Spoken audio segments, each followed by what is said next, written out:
Hey everybody, welcome to the channel. My name is Benjamin Shipper. I am a cartoonist.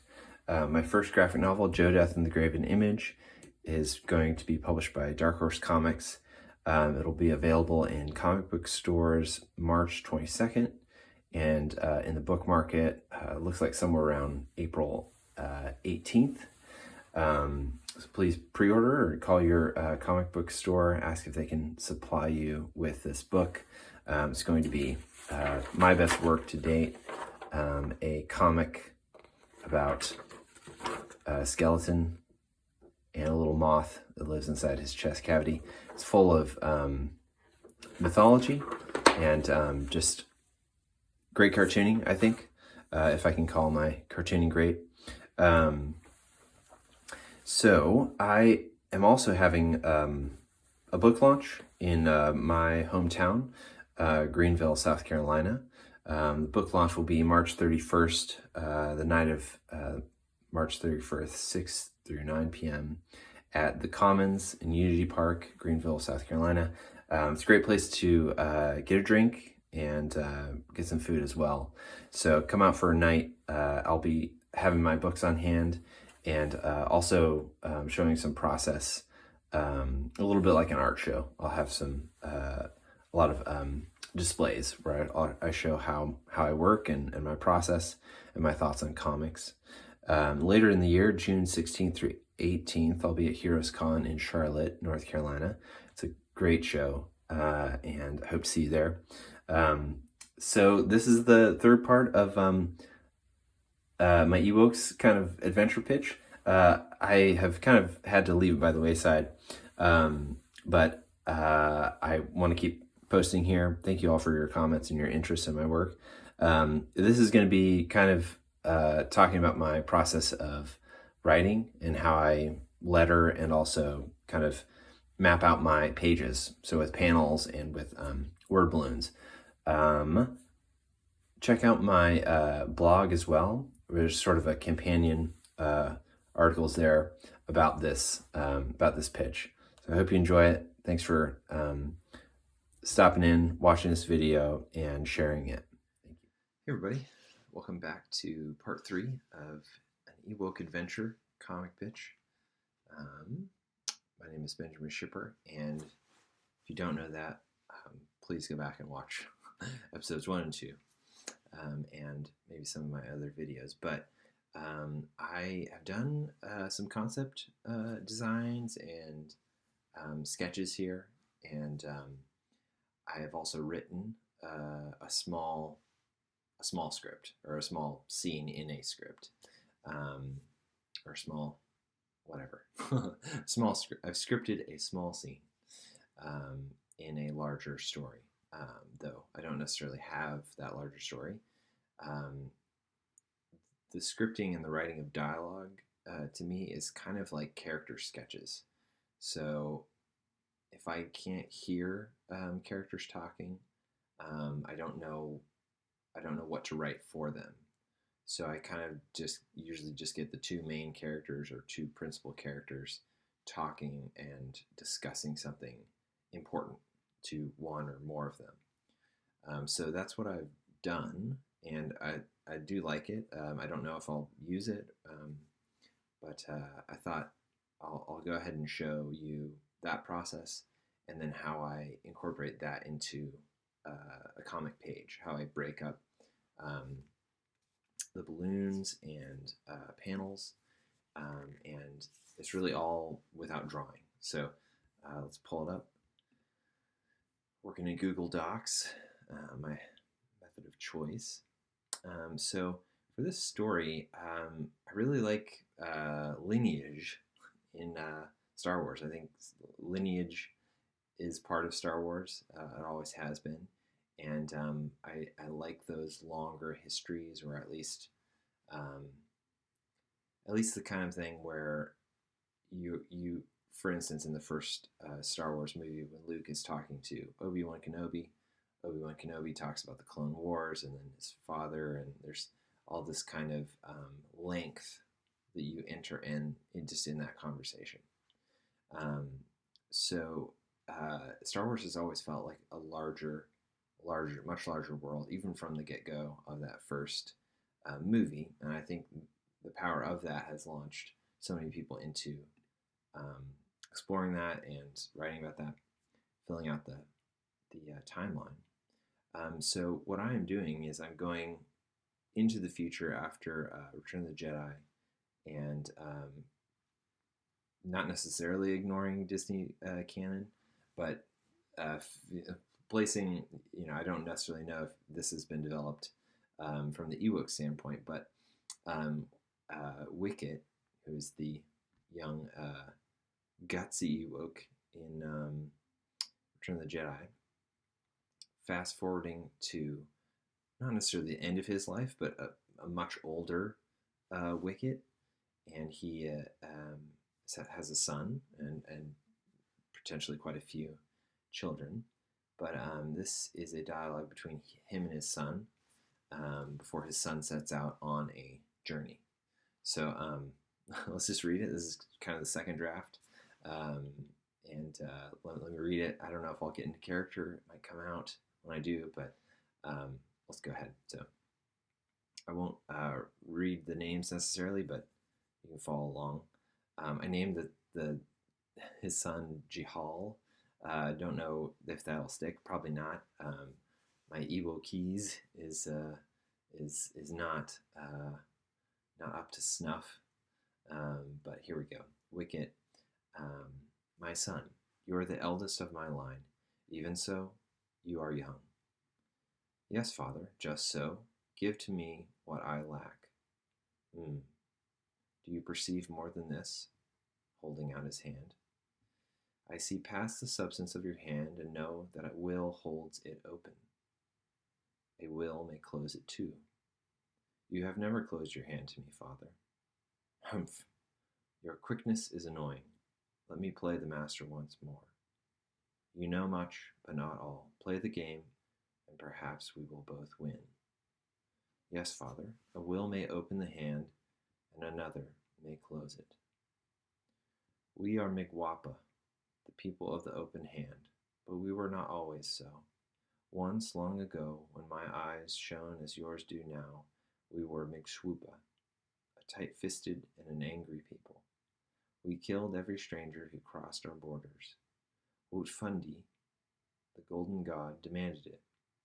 These were bloody days, and war waged over our world without end. We hated, and we loved it. Our victories were paradise, defeats our doom. There was small room for anything else, for what room did the Golden King give us? He waged war in the heights everlasting, and so did we in the valley. What happened? How did the fist become the open hand? A mystery, inexplicable but true. Utfundi came down and dwelt with us. What? What was it like? We were glad, so glad in that first hour, for surely this was his sign that we were chosen, that we would prevail over all our other peoples. We began a sacrificial feast at once. To our surprise, Utfundi grew angry. He rose into the air and spoke, though to our surprise again, it was not in wrath, for he could have destroyed us. Instead, he spoke as a father to his children, and he described a new path, a new way of light stretching out through darkness, and into our night he spoke to us of a dark Lord and a bright night. We were captured by this night, for he warred against darkness, yes, but his heart was for the Dark Lord, redemption. We'd never known that word. It opened our fists, and we became Migwapa. Stories. Yes, but ones we had never heard before. They were beautiful, so beautiful. They gave to us our place in a larger story, the one waged high above us, across the stars. But even more importantly, they described what was happening within our own being, a war waged every day right here, in our hearts. It has always been so, though we had not the words for it. Light and dark are oft spoken of in balance, But the bright night shows us that light will prevail over darkness, and that those who once walked in darkness will come into the light. It is with this hope that you are sent out from our tribe bearing gifts to tribes unknown. Peace is our cause, as war was once. Okay, so hope you like that. This is not how Ewoks talk, traditionally. Of course, I am making the tradition, or I'm putting my interest into this world. So that includes a deepening of language and mythology. I think there's just interesting things that we do with kind of cultures.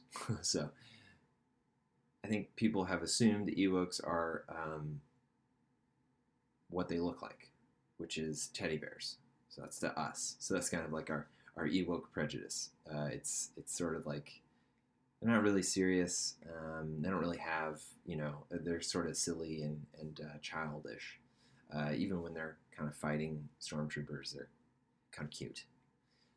But within every culture, I believe there's a depth of thought and meaning, and those thoughts and meanings play out in similar ways that they would in our culture, except with different language, different motifs. So yeah, if you caught on to what I was doing here, Wicket is translating to his son what happened when C-3PO and C-3PO's servants, Luke Skywalker and Han Solo, entered on the scene. The Ewok name for the Golden God is Wutfundi, and it is quite clear from the movie that they began to worship him immediately. They knew who the Golden God was, and they did that by sacrificing or beginning a sacrifice, a blood offering to C-3PO, Wutfundi, the Golden God. And so I'm extrapolating from this scenario just what kind of people they were, and what this God sort of demanded. So I'm not trying to impose necessarily anything on these people in this culture. I'm trying to develop something that just happened there. So we saw it happen where they were, quite ready to cook, cook human beings on a roasted spit, and C-3PO, used by Luke, spoke to them, and he spoke into the night. He related to them all the story, and it was this kind of gospel, essentially, right? And with replete with sound effects, and this changes the Ewoks. So the Ewoks act differently. I mean, much, much differently. They were spoken to in their own language, kind of like, I suppose, a missionary might to someone else, some other culture, right? And it changes them. So cannibals become partners in a type of spiritual warfare. In this case, physical warfare. And so that's what that's the interesting type of stuff that I really like, is that transformation of people by a transcendent kind of truth, and that is Star Wars through and through. That's what it's all about. So I like this enough, like just the words, to now place this in a scenario and have the characters interacting and acting it, which is, it's all going to be subtle. It's just a a conversation, but there's worth in that conversation, and so I want to make it beautiful to look at. So I may be able to do this before my son wakes up. Probably not. Let me pause it, and I'll come back. Looks like I got a few more minutes before he's completely up. Okay, so I'm going to open a InDesign document. This is what I use for all of this process, building the page. Let me start a new document, and I'm working with my next book will be in a 6-inch width by 9-inch width, or 9-inch is tall, and that's sort of the standard kind of middle school graphic novel. So that's what I'm going to practice with this Ewok pitch, even though probably if that pitch worked out, which I'm assuming it's actually not, but that can change later. But for my purposes, I want to start getting in the headspace of working in a smaller size than a traditional comic book. So we'll do 6 inches wide and 9 inches high, and begin that. So let's see, what I will do is very simply highlight a chunk of this script, and then paste it in here.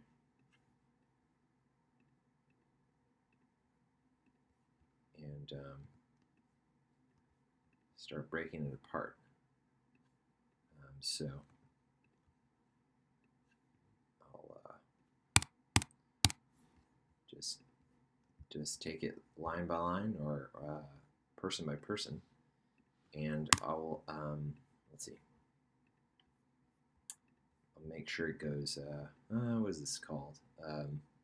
Paragraph style, or the. It's not left or right centric. It's like center centric. It's not the right word, but we're making it sort of tower up. I am going to use a self-made font. I just called Shipper. So I'm going to use my own handwriting as the font, and I'm going to tighten up the spacing, condense it quite a bit, and the kerning as well. So the kerning is the space between the lines.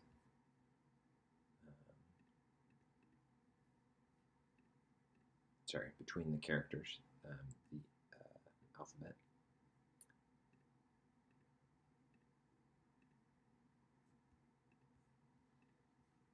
And so this is just my method of doing it all, is creating a nice nice circle. Word bubbles are circles. So let's see.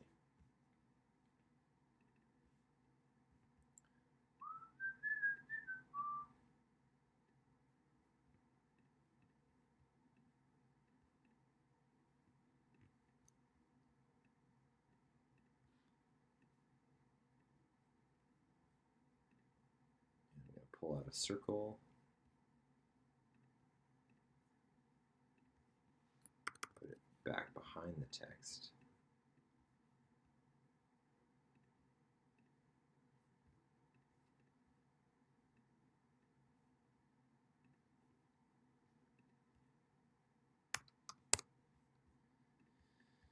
And let's see.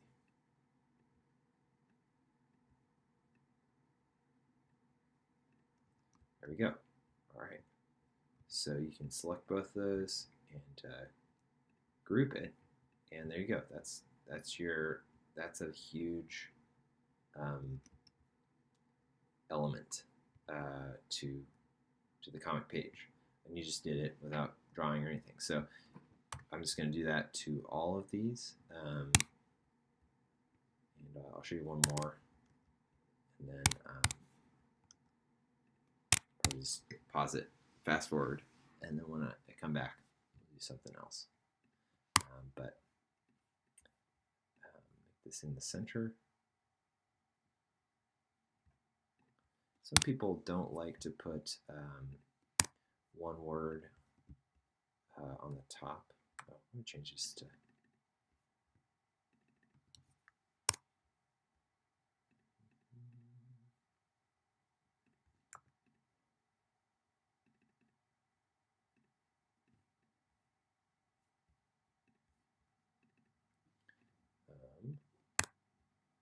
for instance, some people don't like to have just the yes and then it's quite so stacked. Sometimes I'll do that, sometimes I won't.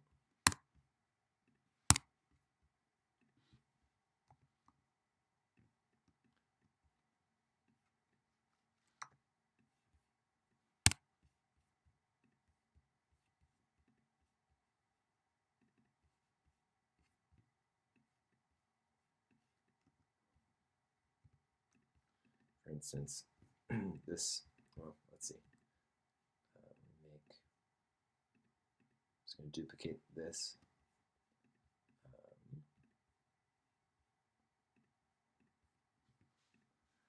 And I am using shortcut keys, which I don't even know right now. It's kind of instinctual. If you're I think doing anything small press or for press, you need to know the program. You need to know InDesign. If you're just making pictures, all you got to do is Photoshop. But if you want to set things up and think like a book designer, you need to know InDesign. So I'm not gonna. I can't actually describe what buttons I'm pushing here, but it's very obvious if you have if you do know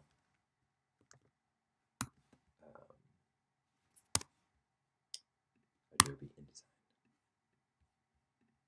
Let's see, do a few more.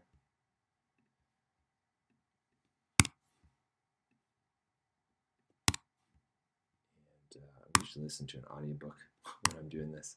It's pretty no-brainer, and it is tedious, but well worth the effort in the long run. But I'm not going to put you through it. I'm going to turn on my audiobook, and I'm going to pause this, and when we come back, we'll have all the bubbles made. All right, so I've got my script bubbled out, split into bubbles, and this kind of includes a second draft almost. I'll sort of, I don't know if you can tell closely because you're probably not reading these words exactly, but I've changed some of the words, switched out a few words. Just I'm looking at the text and I'm reading it, and I'm also thinking about where to split it. As you'll see here, this first bubble became two. This is just one person speaking, but splitting sentences into different bubbles, it's kind of like paragraph formation in a prose novel. So even though one person is saying these two sentences, it's important for me to have, it's kind of like a pause. So when he says, my son and eldest, but still very young, it's kind of like a visual pause. So I've done that with few other places, but now once that's all done, I've created more pages, and I'm going to start thinking about where to put these balloons, where to put the panels, and how to construct a page. So I'm going to click on, what is this called? Rectangular tool. And I'm going to start dropping in boxes.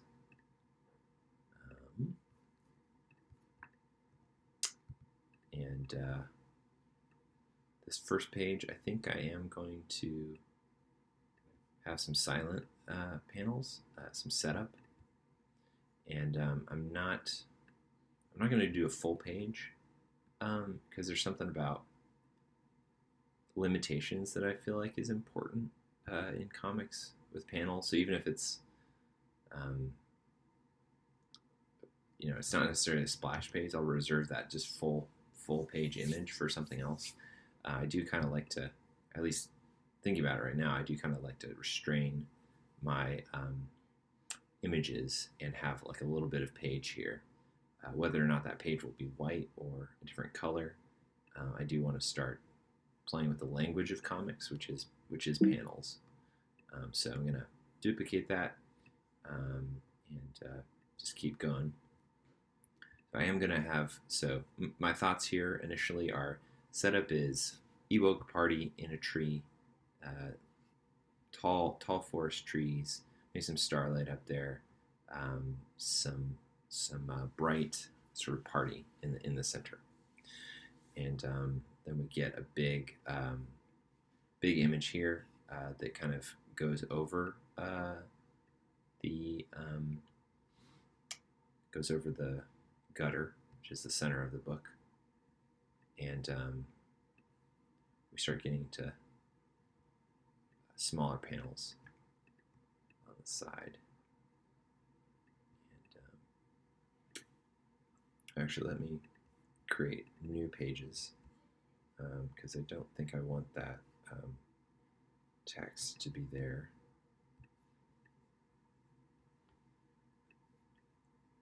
So I think when I sort of work with a balancing kind of principle where this is pretty text heavy, it's not necessarily exposition, it's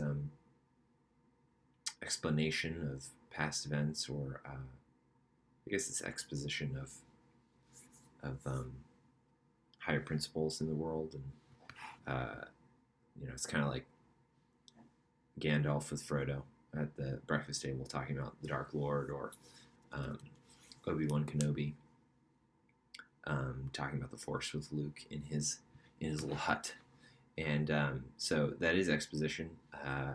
But it's done well. It's not boring at all. It's super fascinating because it's explaining how things are and why things are. But I do want that has to be balanced by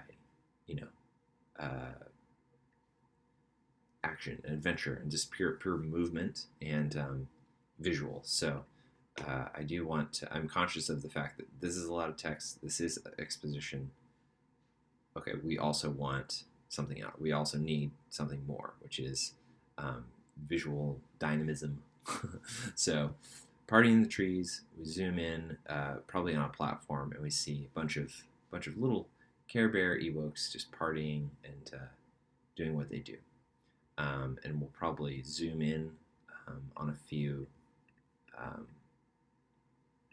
different groups.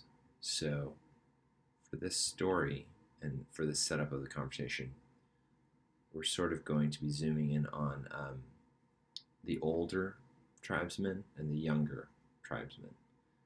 So that's kind of my thoughts here. And then we're working into a situation where we need to get Wicket alone with his son. And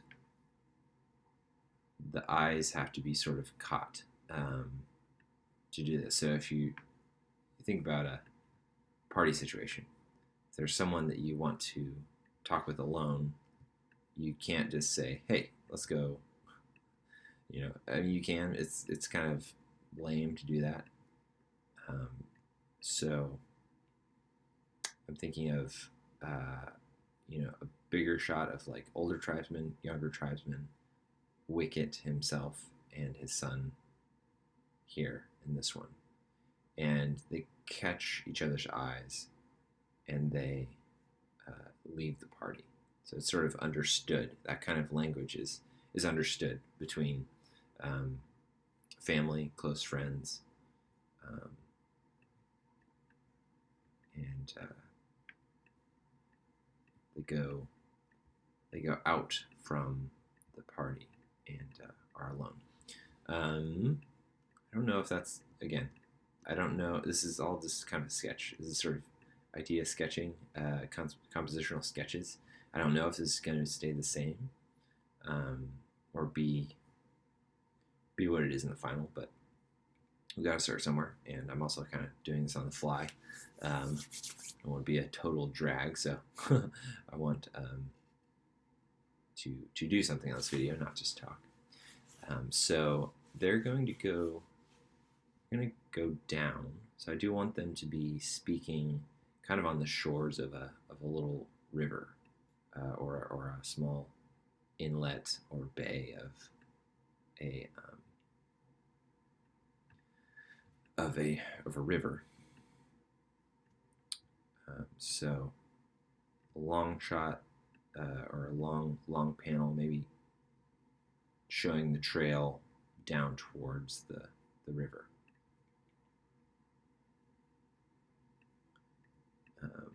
Another silent panel, maybe, of Wicket sitting and waiting for his son.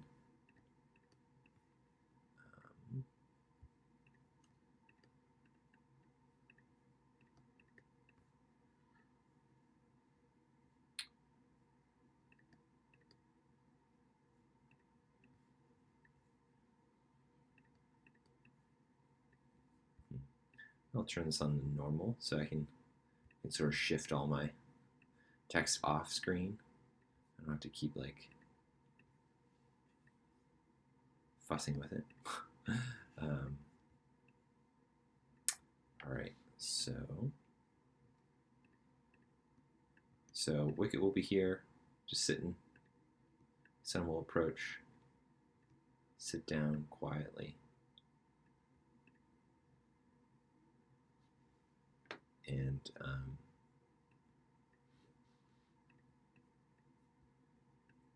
let's just have that. And then we'll begin in the next page 5 by now. So those pages, page count really got bumped up quickly. So let's see. So there's a strength to formalism. What I mean by that is this, where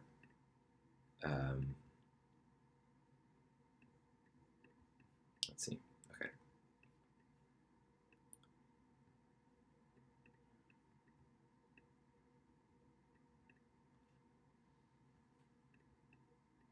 Though I do want to kind of be.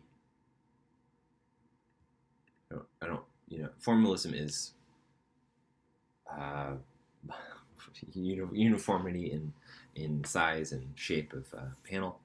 I would say, but I do kind of want to be not so formal that it's boring, and I do of course need to balance. So here we're gonna have a bigger image of them sitting silently together, right here. So we sort of the fascinating thing is that you get to see in comics, you get to see one page and another page, and so you can balance that. And so as I have them sort of become talking heads over here, we have this image still with us. So we sort of see we see them as they were silently together, and we also see them talking. So it's quite special with comics. And let's see how much I can kind of cram into these bubbles.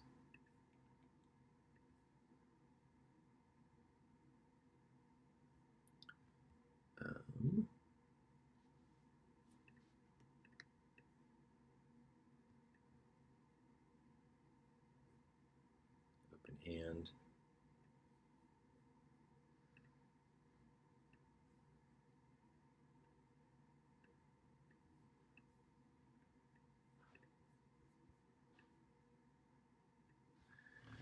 So that's 6 panels for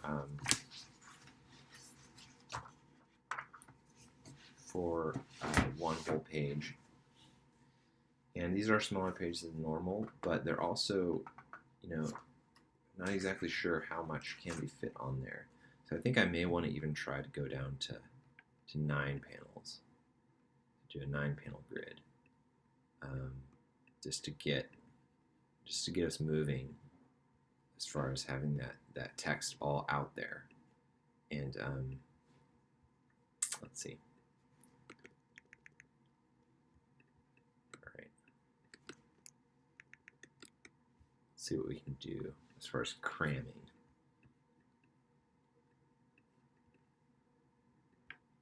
Let's cram. All right. A lot of text there.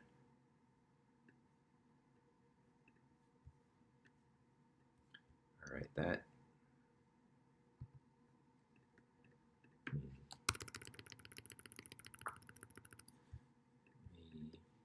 Pull these forward. So I'm pulling the balloon under. Sorry. Sometimes your layers, if I pull out the layers here, so sometimes they're under your panels. But anyway, this is program stuff. So please learn that on your own.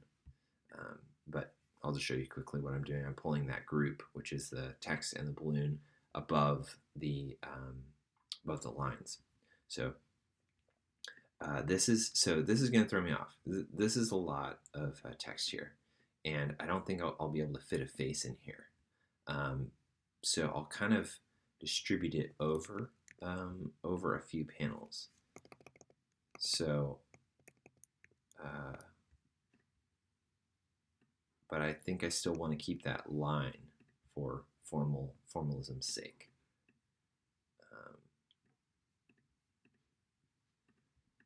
And so we've got it goes Wicket to his son, Wicket, his son, Wicket, his son, Wicket, and then a reaction shot possibly of his son.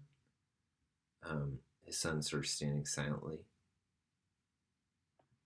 and taking in what his father is saying to him, and then him again responding. I think that's fine. I think that'll work for now. So let's see what we have left. So we have these texts.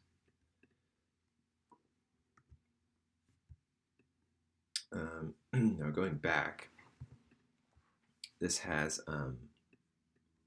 so going from a 6 to a 9 has kind of thrown off this form.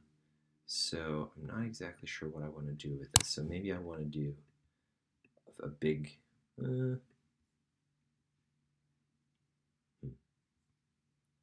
suppose I could do a double.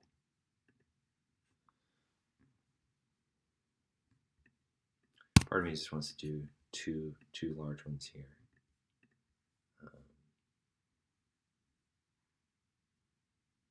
Just have him and his father sitting here together, perhaps even back to back.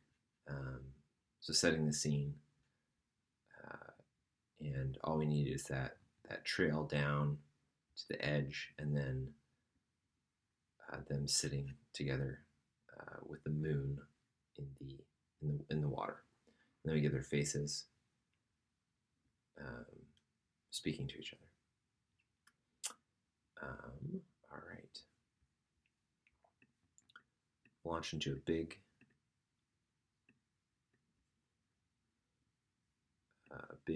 exposition that Wicket has for his son, and his son's response.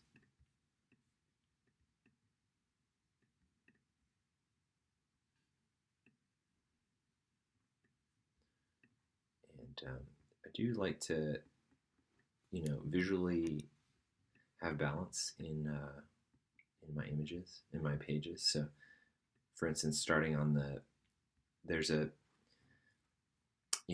comic book language. Well, American language is read from left to right, but it's also read from top to bottom. So if I have nothing on this page other than these bubbles and words, then I can begin on the right side over here, and work down because it's down top to bottom. So I've got this.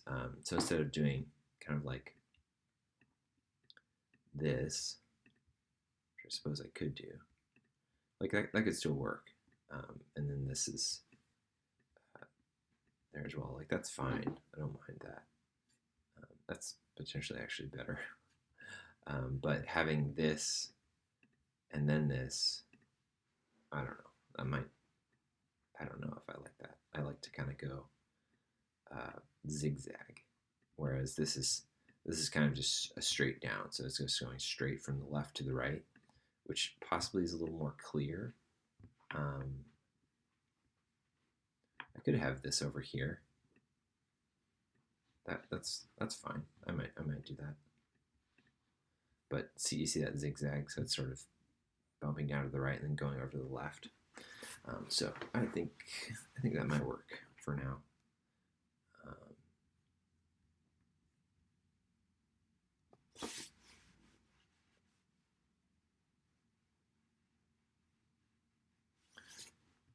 And then I'll bring up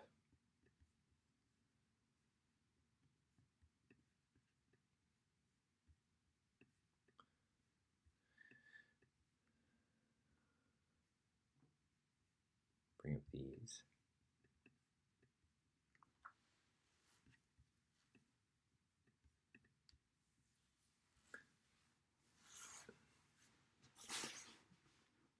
So this will just be them talking again together on that log. And then I'm not sure I want to do. I could do, I suppose, another six grid thing or a grid to balance it. But we're beginning to talk about sort of the past, and so I do want to illustrate that scene from the movie that is, where Luke causes C-3PO to fly into the air and speak to the crowd. But I want to do it in Ewok's kind of vision, so it'll be sort of like much more dynamic, much more like from like a believer's perspective a little bit. It's going to be seeing things that aren't there on the screen, but it's hard to say, but the kind of the majesty of it will be kind of accentuated from the Ewok's perspective, who they're I say primitive, but they are from a naturalistic culture. And so maybe they might even perceive something that is there that sort of materialists don't, which is the Force acting in a certain way. But anyway, I need to figure out how I'm going to do that. I've probably come to the end of my road as far as talking and trying to think with my hands. So I'm going to pause again and then come back and show you what I've figured out.